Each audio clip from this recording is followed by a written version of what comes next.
O'rtoqlar, mana Andijonda aylanib hozir kelgan joyimiz Samo tekstilga keldik. Andijonliklar oramizda bo'lsa bilishadi. O'zimiz Samo tekstil, ya'ni eksport uchun ishlayotgan va prezident tashrif buyurgan Samo tekstil degan joyga keldik. Tovarlarini ko'rdik, tanishdik, yaxshi.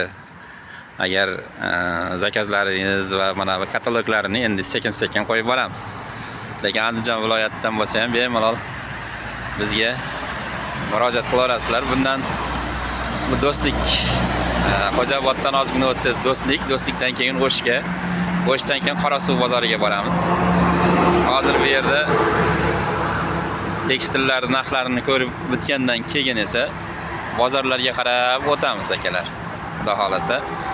Endi narigi haftalarga xudo xolasa Qorasuv bozorini ham ko'ramiz. Bu Samo tekstil bu. Samo tekstil deb yozib qo'ygan. Bizni kuzatishda davom eting. Biz bilan birga ham sayohat qiling, ham savdo qiling, ham yangi insonlar bilan tanishing.